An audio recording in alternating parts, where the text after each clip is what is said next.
Hey guys, welcome back to my YouTube channel. ये हमारा तीसरा वीडियो है अभी इस सीरीज़ का, और इस वीडियो में हम आपको बताएंगे कि ओवर ट्रेनिंग को कवर करेंगे, थोड़ा सा हम डाइट को कवर करेंगे, थोड़ा सा हम कि क्या रीज़न से क्या आपकी बॉडी ग्रो नहीं हो रही, रिकवरी को कवर करेंगे। इसमें हम बताएंगे कि हम जो बॉडी बिल्डर्स मोस्टली करवाते हैं डीप टिश्यू मसाज, वो कितनी ज़रूरी है, क्यों ज़रूरी है, कब करना चाहिए और कब नहीं करना चाहिए। और हमारे साथ जुड़ चुके हैं शॉन। आगे हैं जो Shawn ji. Yo. Hey. How you guys doing, right? Yeah, yep. Okay. You feel something? I feel a little tightness here. Yeah. But I think right now when you're standing, everything's engaged, you know? When you lay down, Mm-hmm. it'll be more. Okay, Yeah, so so face let's start face up first. Okay. And then we'll end the face down. Well, last time, I tapped out like 3 times. So you know what? I'm just gonna have you wear the mic. Yeah. So, because it'll pick up his voice as well. Oh, because I'm close to him? Yeah.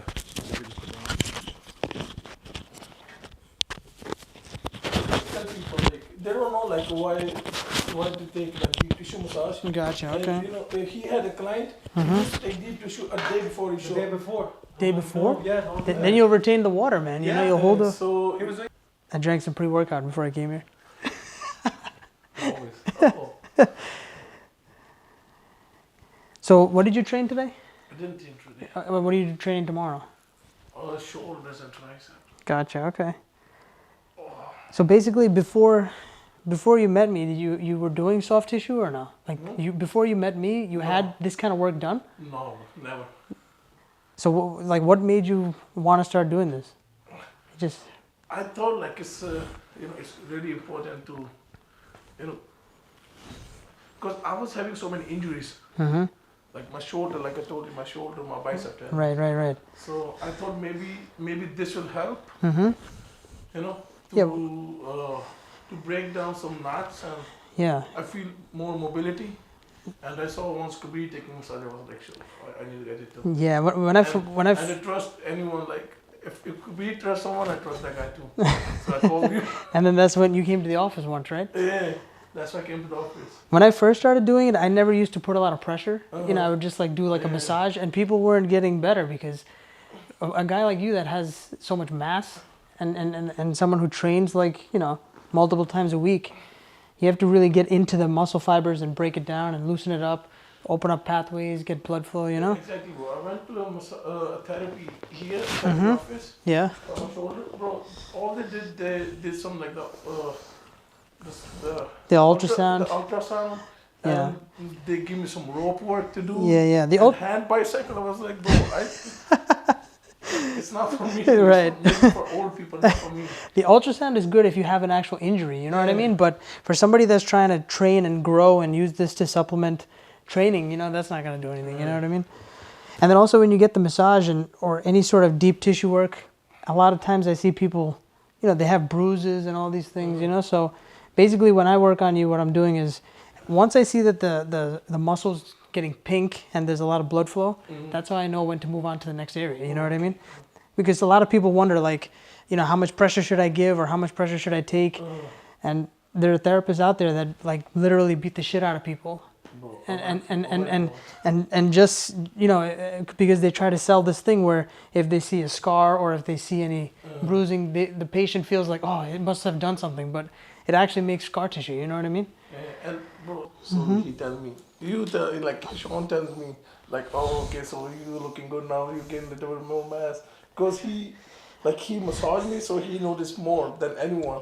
Yeah, I'm like very close to the muscle, you know what I mean? I Like, see him like every week yeah, when I'm near the show, like when I'm like 2 months away. I can feel differences too, not just seeing it. I can see like, all right, Bicky, maybe you got to work on this a little bit more, or that a little bit more. That's why it's good if you're a high-level athlete like you are to have somebody, not just a coach, but you need somebody who's physically like feeling your muscles and seeing if there's any change. Or also I can prevent some injury by telling you, hey, Bicky, you might want to take it easy on this joint if I can feel some inflammation, things like that, But basically what I'm doing now, I'm getting into, I already worked on this quad, now I'm getting into this quad. The quad basically has 3 muscle bellies, so I get in between each of them and just try to separate and open up. So this way when you're training, you can get better blood flow and more nutrients, and the nutrients will just help with the growth, you know? And it, even bro, after you give me massage, when I eat something, it feel like going straight to the muscles. Yeah, because all the channels are just open, you know? He was doing massage, and he was like, bro, you shouldn't be doing massage right now. Yeah, yep. Because And then we called George, and George was like, no, wait, don't do massage. Then we just did the soft tissue. And exactly, yeah. A lot of people get work done like days before the show, and I've seen, I mean, first of all, if you start doing this kind of work to the muscle fibers when you're depleting your body of water and stuff, you're going to get a lot of water retention, you know what I mean? Because your body has this trauma going on. It's going to hold the water because it needs the water to heal whatever damage is going on. And then it's like counterproductive as to what you're trying to do, you know what I mean? Here you are trying to lose water, and then we go in and do this deep tissue massage and deep tissue work, and the body's like holding all the water it needs, you know? So my recommendation, don't get this work done 10 days. 10 days, yeah. Like no more than, like, once you hit the 10-day mark before your show, you can't do it, you know? 11 days, go for it, but 10 days, because you have that good amount of time cushion to keep, you know, losing the water that you need. So right now I'm just getting into the pec fibers here. Pec attaches to the sternum here, so we're trying to just pull it away and strip everything.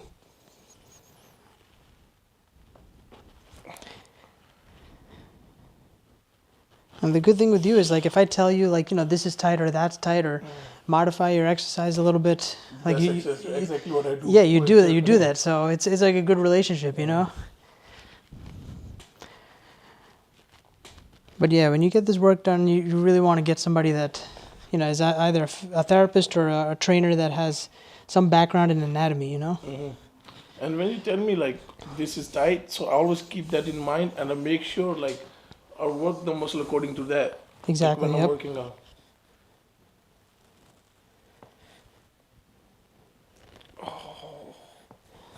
So right now I'm pinning the pec fiber and rotating the shoulder. This is a type of ART technique.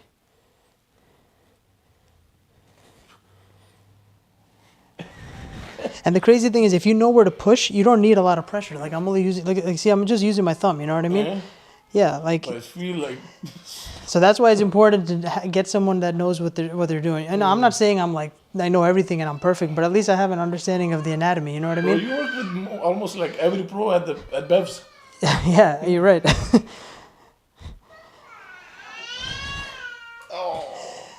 I mean, I know I'm the best. I just want to be modest. You know what I mean?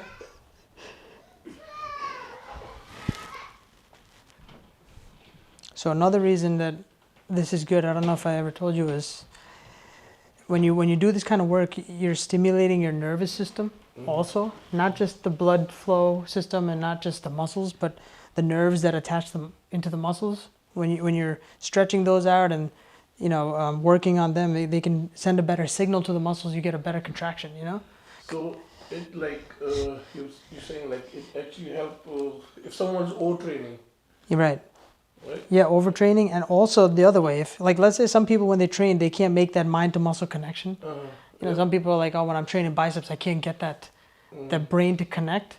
When you do this kind of work, your brain will notice, oh, that's where my bicep is, and that's the kind of contraction I need. You know. This massage is like a full body workout. Yep. It's a great job, man. I get to beat people up. They pay, and And they pay me for it, and they say thank you. And if I'm having a bad day, I can just take it out on people, you know. No, I'm joking.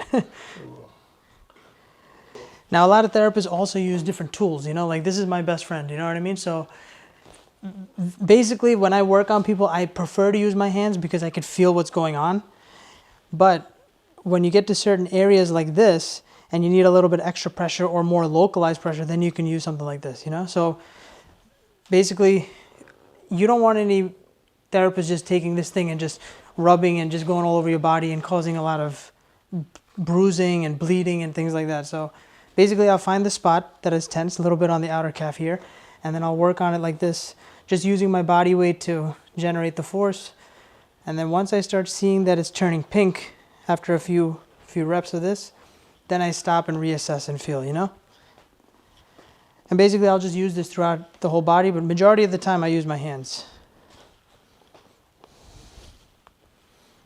Also, one key thing is, I should mention, is after this kind of work, I know you do it, but you have to drink a lot of water. You know, because we're causing all this micro trauma. So the body needs water to bring nutrients and fluids to the area to help with the healing, you know? You won't really get the benefit if you don't drink water, honestly. Sean, what exactly are you doing now? So right now I'm using this tool to break down the fascia in the muscles. So if you ever seen like the thin filmy layer in between like pieces of meat? Yeah. So basically what you're using with this is you're stripping that down. Like when I use my hands, I bypass that, where this gets more of the superficial layer, you know? It also helps with circulation and promoting blood flow. And at this point, when you see, this is the thing, like when you see the person's skin turning red and pink like this, as opposed to this side, that's how you know you gotta move on. Some people keep beating the shit out of it with the tool, and that's when you cause damage, you know what I mean? Perfect.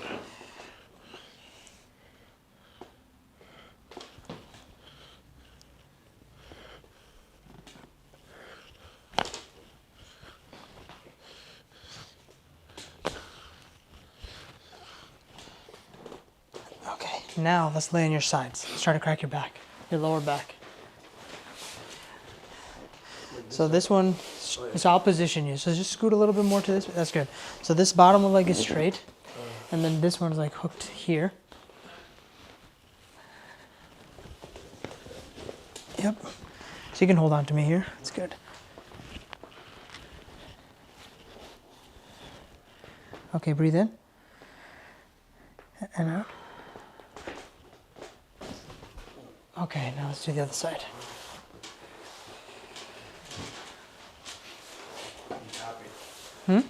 This is the best part. This is the best part? The cracking? When I crack my left side, it's a little weird. I feel more tight. On this side, it's harder to crack or no? It's hard to crack. Because Might I be do it just- myself too. And you can notice this is harder, right?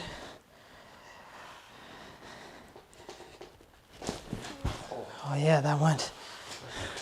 All right, bro, you good? You okay? Yeah, man. It's like I had a good beat. तो recovery, अब हम बात करेंगे recovery के बारे में कि recovery कितनी इंपॉर्टेंट है, क्योंकि हम जब जिम में होते हैं हम अपने मसल ब्रेक डाउन करते हैं और उसको रिकवर करना भी उतना ही ज़रूरी है. तो रिकवरी में अगर मैं सबसे पहले नंबर पे लूँ तो वो आएगा, मतलब मैं ऐसे नहीं कि मैं नंबर पहला पॉइंट जो मेरा आएगा वो मैं बोलूँगा कि न्यूट्रिशन. बहुत एथलीट मेरे पास आते हैं जिनकी न्यूट्रिशन, जब कोई लाइफस्टाइल वाले आते हैं जिनकी न्यूट्रिशन ज़ीरो, मतलब कि कुछ भी खा रहे हैं, कुछ उनको मालूम नहीं कि जिम से पहले क्या खाना है, जिम के बाद में क्या खाना है, ड्यूरिंग वर्कआउट भी आपको क्या करना है, कैसे करना है. तो जैसे कि अगर मैं बोलूँ कि सबसे ज़रूरी, तो आप मोस्टली सभी को मालूम है कि सबसे ज़रूरी मील्स होती है ब्रेकफास्ट और post and pre and post workout meals. तो उससे भी ज़रूरी मैं मानता हूँ कि जो वर्कआउट के अराउंड जो मील्स होंगी उस पर हमें ज़्यादा कंसंट्रेट करना चाहिए. कि हम अगर मैं एक एग्जांपल दूं तो आपने वर्कआउट लगाना है, वर्कआउट से पहले आप around like 30 gram of protein, 45 gram of carbs और अराउंड 10 ग्राम ऑफ फैट आप ले सकते हो. लेकिन आपको कार्ब वो लेने के जो आपके सिस्टम से थोड़े जल्दी निकल जाए, ये नहीं कि आपको वो अंदर बैठे रहे, आपको डाइजेस्ट ना हो अच्छे से और आप जिम लगा रहे हो, आप वो प्रॉपरली काइंड ऑफ ब्लोटेड सा फील होता रहो, वो नहीं करना.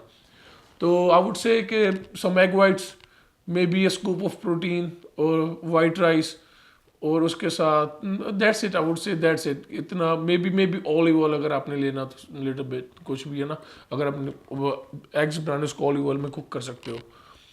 और during workout I would say कि अगर तो आप मान लो कि आप गेन करना चाह रहे हो और आपको कुछ कैलोरीज भी ऐड करनी, तो आप उसमें सिंपल कार्ब ऐड कर सकते हो ड्यूरिंग वर्कआउट में. वो सिंपल कार्ब आप ऐड कर लो, उसके साथ आप BCAAs ऐड कर लो, EAAs ऐड कर लो, कुछ भी इन दोनों में से जो भी आपको अच्छा लगे उसको ऐड कर लो. उससे क्या होगा कि आपके मसल ब्रेकडाउन इतने, आपको प्रोटीन सिंथेसिस आपकी हाई होगी और आपका जो आप ज़्यादा मसल ब्रेकडाउन में नहीं जाओगे, आपकी रिपेयर आई वुड से कि काइंड ऑफ साथ साथ होती रहेगी. और सिंपल कार्ब विद BCAs और EAs ऐसे होगा कि आपकी बॉडी को तब जरूरत होगी न्यूट्रिशन की। आप जब simple carb fast acting carb लोगे तो आपके BCAs EAs आपके तुरंत मसल में पहुंच जाएंगे। तो अगर आप ड्यूरिंग वर्कआउट कार्ब ले रहे हो तो मैं आप नहीं रिकमेंड करूंगा कि आप आफ्टर वर्कआउट भी कार्ब लो। आफ्टर वर्कआउट आपकी मील होनी चाहिए कि जैसे आपने शेक पी लिया, शेक के बाद अगर आप कार्ब पी रहे हो कोई ड्रिंक में, आप क्रिएटिन ले लो, और उसके बाद जो अगली मील होनी चाहिए, जो प्रॉपर सॉलिड मील होनी चाहिए, वो भी एक बढ़िया और बड़ी मील होनी चाहिए। जैसे मैं फॉर एग्जांपल चिकन ब्रेस्ट लगा लो, चिकन ब्रेस्ट हो गया, उसके साथ एक्स्ट्रा वर्जिन ऑलिव ऑयल हो गया, पोटैटोज और स्वीट पोटैटो और some veggies, maybe like 40-50 gram broccoli और समथिंग, मे बी मशरूम्स। ये आपको देखना पड़ेगा कि आप अगर आप सुबह उठते ही first thing in the morning आप वर्कआउट कर रहे हो तो आप मेक श्योर करो कि आप एक रात पहले जब आप सो रहे हो तो वो आपका जो लास्ट मील है वो आपका एक बढ़िया हाई क्वांटिटी इन कार्ब्स वाला मील हो, कि आप कार्ब्स भी हो, फैट्स भी हो और प्रोटीन भी हो, कि आप अगले दिन उठे, आप में एनर्जी हो, आप वर्कआउट लगा सको। ये नहीं कि आपने रात को भी अच्छा नहीं कुछ नहीं खाया और फिर 8 घंटे आप सो रहे हो, फिर 1-2 घंटे आपको तैयार होने में लग रहा है, जिम जा रहे हो, एनर्जी नहीं आपके पास, तो it's not a good thing. तो मेक श्योर कि आप प्रॉपर न्यूट्रिशन कर रहे हो, फॉलो एक प्रॉपर प्रोग्राम फॉलो कर रहे हो, आप अपने वाइटामिन ले रहे हो, मल्टी वाइटामिन ले रहे हो, विटामिन C ले रहे हो, विटामिन D ले रहे हो, विटामिन E ले रहे हो, जिंक, मैग्नीशियम और टर्मरिक, हल्दी। वो तो हम चलो मोस्टली इंडियंस हर चीज़ में डालते हैं, लेकिन हल्दी होगी, काली मिर्च होगी, ये चीज़ें भी आपकी बॉडी के लिए बहुत ही ज़्यादा ज़रूरी है। और आपको एक प्रॉपर मैक्रो न्यूट्रिशन प्रोफाइल आपको मालूम होना चाहिए कि आप कितना खा रहे हो दिन में।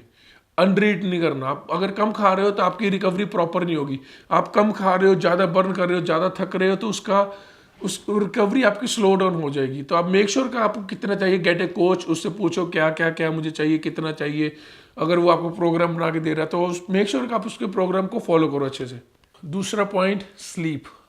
हम अच्छे से नहीं सोते, मोस्टली हम अच्छे से नहीं सोते। उसके कई रीज़न हो सकते हैं। फ़ोन पे लगे रहना फर्स्ट रीज़न, आज के टाइम पे सबके लिए ये रीज़न होता है, फ़ोन पे लगे रहना। जो फ़ोन की लाइट होती है इतनी ब्राइट होती है कि वो आपको नींद नहीं आने देती। मे बी आप उसकी नाइट मोड ऑन कर दो, या कुछ भी ब्राइटनेस कम कर दो, दैट माइट हेल्प। और जो हम लाइट्स लगाते हैं घर पे, ब्लू लाइट्स नहीं होनी चाहिए। आजकल फैंसी हो गया है, हर घर में ब्लू लाइट्स होती हैं। इसकी हम बिजली भी सेव करते हैं इससे, लेकिन I would say yellow lights are really good. अगर आप घर पे हो तो अपने घर पे येलो लाइट्स लगाओ, वो आपको सोने में मदद करेंगी। और जैसे आपने सोना है उसके मेक श्योर कि आप आधा घंटा 1 घंटा पहले आप लाइट्स ऑफ कर लो, अगर हो सकता है तो। टीवी मत देखो 1 घंटा पहले, मे बी बुक पढ़ लो आधा घंटा पहले, और आधा घंटा पहले आप लाइट्स बंद करनी स्टार्ट कर दो, फ़ोन अपना साइड पर रख दो, तो आपको अच्छी नींद आएगी। अगर आपको नींद नहीं आ रही, एक होता है कि नींद आना, एक होता है कि डिस्टर्बिंग नींद आना। नींद आनी चाहिए प्रॉपर, डीप स्लीप आनी चाहिए। अगर आप बीच में उठ रहे हो सो रहे हो, उसको वो अच्छी नींद नहीं होती। डीप स्लीप ही काउंट होती है, क्वालिटी स्लीप ही काउंट होती है। वो आपको 3-4 घंटे सोने के बाद जब आप डीप स्लीप में फिर जाते हो, शुरू में ही नहीं आप डीप स्लीप में चले जाते। तो ये एक चीज़, आप मेलाटोनिन ले सकते हो। अगर आपको नींद नहीं आ रही, आप मेलाटोनिन ले लो, उससे आप अच्छी। जैसे मैं ट्रैवल करता हूँ तो मैं क्या करता हूँ कि जैसे मैं इधर से इंडिया जा रहा हूँ, अगर मैं उधर दिन को सुबह के 10 बजे पहुँच रहा हूँ तो मैं पूरे दिन जो मर्जी हो जाए, अगर मुझे नींद आ भी रही है मैं नहीं सोऊंगा। और जब रात के 10 बजेंगे तो आई विल टेक एक मेलाटोनिन लेके और सो जाऊंगा। उससे क्या होगा, एक डीप स्लीप आएगी और मेरा एक साइकिल भी सेट हो जाएगा उससे। और सोने से क्या होता है कि ये नहीं कि हमने बस सोना है, रिकवरी। सोने से आपका मसल गेन भी होता है, आपकी फैट बर्न भी होती है, क्योंकि वो ऐसा टाइम होता है जब आपका ग्रोथ हार्मोन लेवल ऊपर जाता है। तो ग्रोथ हार्मोन लेवल जैसा कि आप सबको मालूम ही होगा कि क्या करता है, आपका मसल मास गेन करता है और आपकी फैट कम करता है। तो जब आप सो रहे हो, डीप स्लीप में जा रहे हो, तभी आपका ग्रोथ हार्मोन लेवल वो बन रहा है। अगर आप पूरा दिन घर पे भी बैठे रहोगे, आप सुस्त रहोगे, तो आपको दिन में आप सोओगे, फिर आपको रात को जागोगे, वो भी अच्छा नहीं होता। एक कोई वजह के लिए दिन और रात बने, दिन में हम जागते हैं और रात को हम सोते हैं। तो अगर आप ऐसे, मेरे पर्सनल एक्सपीरियंस ये रह चुका है कि मैं मोस्टली अपनी प्रेप्स करता था, मैं 12-1 बजे दोपहर को उठता था और सुबह 6 बजे सोता था कि मुझे शांति चाहिए, मैं अकेले में करना चाहता हूँ ये वो दिस एंड दैट ब्ला ब्ला ना। रात को मैं 2 बजे जिम जाता था। तो मुझे जॉर्ज ने बोला कि ऐसा बंद कर और अपना जो प्रॉपर साइकिल है जो नींद का हर एक का होता है, दिन में काम कर और जब सूरज डूबता है तो उसके साथ अपने घर चला जा और घर पे बैठ और आराम से 8-9 बजे 10 बजे सो जा, सुबह 6 बजे उठ, 8 घंटे नींद। तो उसने बोला कि इससे एक तो मसल भी बढ़िया गेन होगा और ऊपर से प्रॉपर मैं श्रेड भी हो जाऊंगा अच्छे से। और मैंने ये किया था शेरू क्लासिक 2019 के शो से पहले और उसके बाद भी मैंने शो किए, उसमें मैंने यही कर रहा हूँ। तो उससे मैंने नोट किया कि हाँ भाई सच में मैं ज़्यादा श्रेडेड होके आ रहा हूँ स्टेज पे। तो ये मेरा पर्सनल एक्सपीरियंस है, ऐसा हुआ है। तो नींद और कई वजह से नींद आ रही, स्ट्रेस होती, नींद नहीं आती। तो अगला टॉपिक भी मेरा यही है, स्ट्रेस। तो स्ट्रेस के कई रीजंस होते हैं। स्ट्रेस आपके काम की वजह से भी हो सकती है। स्ट्रेस आपको, अगर आपको अच्छे लाइक्स नहीं मिल रहे, अच्छे आपको व्यूज़ नहीं मिल रहे, तो आपको उसकी वजह से भी स्ट्रेस हो सकती। आपकी गर्लफ्रेंड आपको छोड़ के चली गई, उससे भी आपको स्ट्रेस हो सकती। आपको बॉयफ्रेंड आपको छोड़ के चला गया, उससे भी आपको स्ट्रेस हो सकती। Maybe I don't know, कई रीज़न हो सकते हैं। आपकी लाइफ में कोई ऐसे बंदे, टॉक्सिक बंदे जो आपको हमेशा ताने मार रहे हैं, जब कुछ ना कुछ बोल रहे हैं, नेगेटिविटी फैला रहे हैं, उससे भी आपको स्ट्रेस हो सकती। बहुत सारा रीज़न है स्ट्रेस होने के। तो जब स्ट्रेस होती है तो हमारा कोर्टिसोल लेवल बढ़ता है और वो क्या करता है कि जो हमारी बॉडीज़ में अमीनस होते हैं, वैसे तो कोर्टिसोल क्या होता है कि हमारे जब कार्ब को एज एनर्जी यूज़ होते हैं, लेकिन उससे कोर्टिसोल और क्या करता है कि आपके अमीनस को, आपके जो प्रोटीन बिल्डअप होते हैं जो उसको आप यूज़ करके एज एनर्जी यूज़ करता है। तो उससे आप क्या होता है कि आपकी बॉडी वाटर होल्ड कर लेती है और आप फ्लैट चले जाते हो। ऐसा मेरे साथ एक बार हुआ शो पे। मुझे स्ट्रेस थी लेकिन शो की नहीं थी, किसी और वजह से स्ट्रेस थी। और मेरा शो था कोलंबिया में, जो मैंने कोलंबिया पे किया था। तो मैंने क्या किया, रात को इतने ज़्यादा मैंने लिटरली इतने फ्राइज़ खाए, मैंने बड़े इतने बर्तन में फ्राइज़ थे वो खाए, एक बर्गर खाया, कम से कम 25-30 कुकीज़ खाए और उसके साथ मैंने एक तिरामिसू खाया। तो सुबह उठा, जहाँ तो ब्लोटिंग होनी चाहिए, जब मेरी बॉडी क्या हो, मेरी बॉडी श्रिंक भी हो गई और वाटर भी होल्ड कर लिया। तो ये सबसे गंदा होता है। बहुत कम होगा कि ऐसे किसी बॉडी बिल्डर पे होगा, लेकिन वो जो स्ट्रेस होती है ना, वो आपको प्रॉपरली आपको मैसअप कर जाती। तो इसको बचने के क्या इसके तरीके क्या होते हैं कि आपको मालूम आना चाहिए कि आपकी प्रायोरिटीज़ क्या है ज़िंदगी में। जैसे मुझे मालूम है मेरी प्रायोरिटी क्या है, मेरी प्रायोरिटी मेरी फैमिली, दैट्स इट। तो मुझे अगर कोई कुछ बोल भी जा रहा है, कुछ कह भी रहा है, कुछ भला बुरा कुछ भी कह रहा है, मैं उसकी 1% भी कभी स्ट्रेस नहीं लेता। ये जितने मेरे दोस्त हैं उनको मालूम होगा कि मैं कितना, वो मुझे मोस्टली लोग बोलते टेंशन फ्री, तो मैं टेंशन फ्री ही रहता हूँ। अगर आपकी लाइफ में ऐसे बंदे जो आपके अंदर आप टॉक्सिक बंदे जो आपकी नेगेटिविटी आपको दे रहे हैं, जो आपको फैला रहे हैं, किक देम आउट।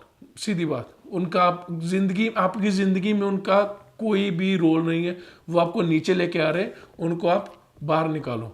और इस स्ट्रेस से बचने के क्या तरीके होते हैं कि अगर आपको कुछ गलत हो रहा है आपकी लाइफ में, या कुछ ऐसा हो रहा है, प्लीज़ आप एक दो बंदे आपकी लाइफ में ऐसे होने चाहिए जिससे आप बात कर सको, जो आपकी सुने।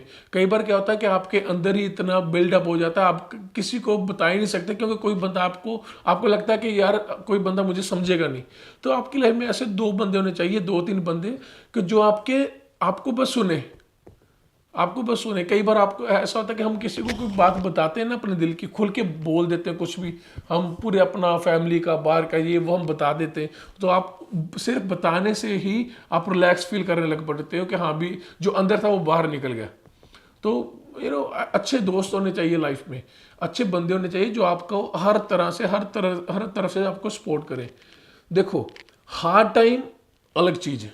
हार्ड टाइम हर एक का आता है, उसको वो बढ़िया आना चाहिए। हर एक की लाइफ में हार्ड टाइम आना चाहिए, क्योंकि बंदा हार्ड टाइम से ही सीखता है। लेकिन हर नेगेटिविटी आपके हाथ में, उसको आप किक आउट कर सकते हो अगर आप नेगेटिविटी आपको फील हो रही। Hard time it's all right, it's good, होना चाहिए। उसकी स्ट्रेस मत लो, वो जरूरी है। लेकिन अगर आपकी लाइफ में नेगेटिविटी आ रही किसी चीज़ से, उसको बाहर निकालने का रास्ता कोई सोचो। एक ये भी पॉइंट है ओवर ट्रेनिंग का। अगर आप जब करते हो, ओवर ट्रेन होते हो, तो तब भी आपकी रिकवरी कम हो जाती है। ओवर ट्रेनिंग यही नहीं कि आपके मसल थक रहे हैं। ओवर ट्रेनिंग ये भी होता है कि आपका जो सेंट्रल नर्वस सिस्टम है वो भी स्ट्रेस में आ रहा है। तो उसको भी आपने ब्रेक देनी। जब जैसे कि अभी मैंने मसाज करवाई तो उससे मुझे सेंट्रल नर्वस सिस्टम को भी उसने ब्रेक मिली, रिकवर हुआ हर चीज़ से। तो आपको मालूम होना चाहिए कि जब आप ट्रेन कर रहे हो तो आप ओवर ट्रेन मत करो। अगर आपको लग रहा है कि आप थके लग रहे हो, फटीक लग रहे हो, मसल में जान नहीं लग रही, थके थके लग रहे हो, मसल दर्द हो रहे हैं, तो maybe take some days off. और मे बी आप कैसे ऐसे करो कि आप अपनी वर्कआउट की वॉल्यूम कम कर लो, या फिर अपने सेट्स को फेलियर तक मत लेके जाओ। 2 सेट अगर आपको मालूम है कि आप 2 रैप और लगा सकते हो, वो 2 रैप आप छोड़ दो, कोई बात नहीं। कुछ दिनों के लिए आप ओवर ट्रेनिंग अगर आपको लग रही है आपकी हो रही, तो उसके आप एक स्टेप बैक ले लो और थोड़ा कम वर्कआउट करो। May B I would say कि आप हफ्ता आपने ब्रेक लेनी, ब्रेक ले लो। तो ओवर ट्रेनिंग एक बहुत बड़ा इशू है कि जब आप रिकवर नहीं कर पा रहे ओवर ट्रेनिंग से। और आपको ये भी मालूम होना चाहिए कि जब आप वर्कआउट लगा रहे हो तो किस सेट में कितनी ब्रेक लेनी, वो भी आपको मालूम होना चाहिए। जैसे कि अगर लेट्स से कि मैं लगा रहा हूँ बाइसेप कर्ल लगा रहा हूँ, तो बाइसेप कर्ल में मेरा सिर्फ एक जॉइंट मूवमेंट हो रही, तो इसमें अगर मैंने दूसरा सेट लगाना तो 30-40 सेकंड, मैक्सिमम 1 मिनट की ब्रेक ठीक है। और जब मैं लगा रहा हूँ हैवी स्क्वाट्स लगा रहा हूँ, जो हैवी लेग प्रेस लगा रहा हूँ, तो उधर मुझे 2-3 मे बी 5 मिनट की ब्रेक भी लेनी बनती है। क्योंकि तब जरूरी नहीं कि आपका मसल ही थक रहा है, आपका सेंट्रल नर्वस सिस्टम थक रहा होता है, आपको इतना सांस चढ़ जाता है कि आपको उससे भी रिकवर होना पड़ता है। तो आपको मालूम होना चाहिए कि किस सेट में कितनी ब्रेक लेनी है और कब कहाँ। और आपको ये भी मालूम होना चाहिए कि आपका पूरा वीकली प्रोग्राम कैसे एक प्लान किया आपने। अगर आप आज बैक ट्रेन कर रहे हो, कल लेग्स ट्रेन कर रहे हो, तो आप ओवर ट्रेन ही कर रहे हो, आप रिकवर नहीं करो। क्योंकि बैक इज बिग मसल, और डेड लिफ्ट्स लगाना, ये करना, रोइंग करना, सब कुछ हैवी। और अगले दिन आप फिर लेग्स लगा रहे हो, तो अब मुझे तो लगता नहीं कि एक दिन बैक लगा के दूसरे दिन अच्छे से लेग्स लग पाएंगी। तो आपको मालूम होना चाहिए, जैसे मेरा फंडा ये है कि मैं लेग्स में और बैक में एटलीस्ट 3 दिन का गैप रखता हूँ। तो आपको मालूम होना चाहिए कि कौन सा मसल कब कैसे ट्रेन करना, आपको वीकली मालूम होना चाहिए कि आपका स्प्लिट कैसे डिज़ाइन किया आपने। मे बी कुछ लोग इससे एग्री ना करें और कुछ करें, आपको खुश रहना चाहिए। आपको मालूम होना चाहिए कि आप खुश रहे, मतलब कि मैं अगर आपको बताऊं तो आपको हंसने की आदत डालनी पड़ेगी। एक योगा भी होती है, जैसे हंसने वाली योगा होती है ना, लाफिंग योगा। तो इस थेरेपी उससे आप अपने कोर्टिजोल लेवल कंट्रोल कर सकते हो, आप अपनी स्ट्रेस कंट्रोल कर सकते हो। आपको एक आदत डल जाती है फिर खुश रहने की, हंसने की। ट्राई टू लाफ, कोई छोटी छोटी चीज़ों पे खुशी मनाना। जैसे बारिश पड़ रही है, आपको खुश होना चाहिए कि बारिश पड़ रही है। मैं तो इन चीज़ों से बहुत खुश होता हूँ, छोटी छोटी चीज़ें। जैसे मेरी बेटी अगर वो अगर वो गंद भी डाल रही हो, कुछ भी कर रही है, मैं उससे भी खुश होता हूँ। हर चीज़ से आपको मालूम, आपको खुशी ढूंढनी चाहिए, हर चीज़ में आपको खुशी ढूंढनी चाहिए। हर चीज़ में स्ट्रेस नहीं लेनी, हर चीज़ में कुछ गलत पॉइंट आउट नहीं करना, आप खुशी ढूंढो, लाफ, हंसो। हर चीज़ पे अपना सराउंडिंग ऐसे रखो बंदों वाली, जो ऐसे बंदे अपने सराउंडिंग में रखो जो खुश रहे, हंसते खेलते रहे। तो उससे जैसे अगर आप 5 जिम वाले बंदों के साथ रहोगे तो शटे आप बनोगे। अगर आप 5 नेगेटिव बंदों के साथ रहोगे ना तो शटे आप बनोगे। अगर आप 5 बिलियनियर के साथ रहोगे तो शटे आप बनोगे। तो एक अपनी कंपनी वैसी रखो कि जो आपको मोटिवेट करे, जो आपको एक बढ़िया सिचुएशन में हर टाइम रखे। तो जो स्ट्रेस होती है, स्ट्रेस आपके जितनी भी दर्दें होती हैं, जैसे समझ लो कि मेरे जॉइंट पेन हो रहे हैं एल्बो पे, अगर मैं स्ट्रेस ले रहा हूँ तो वो इसको बढ़ाएगी, इसको कभी रिकवर नहीं होने देगी। तो आपको स्ट्रेस मैनेजमेंट आपको आनी चाहिए। आसान नहीं है लेकिन बहुत मुश्किल भी नहीं है। अगर आप compete कर सकते हो, अगर आप प्रॉपर डाइट करके इतनी देर इतना सब कुछ डिसिप्लिन से कर सकते हो, तो I'm pretty sure कि आप स्ट्रेस को भी मैनेज ईजिली कर सकते हो। बस उस पर आपको काम करने की ज़रूरत है। जैसे कि हमें स्ट्रेचिंग करनी पड़ती, स्ट्रेचिंग ये नहीं कि मैं सोच रहा हूँ स्ट्रेचिंग तो खुद ही हो जाएगी, वो हमें उधर जाके स्ट्रेच करना पड़ेगा। तो ऐसे ही स्ट्रेस मैनेजमेंट, इसके ऊपर आपको काम करना पड़ेगा। मे बी मेडिटेट करो, गुरुद्वारा जाओ, मंदिर जाओ, मस्जिद जाओ, चर्च जाओ, किधर भी जाओ, जहाँ पे आपको पीस मिलता है। लेक पे जाके बैठ जाओ, जहाँ पे आपको पीस मिलता है। जिन बंदों से आपको अच्छी फील आती है, अच्छी वाइब आती है, तो उनके साथ मिलो, उनके साथ बैठो। अकेले बैठना अकेले बैठो, लोगों के साथ बैठना लोगों के साथ बैठो। लेकिन आपको मालूम होना चाहिए कि आप कैसे स्ट्रेस से दूर रह सकते हो।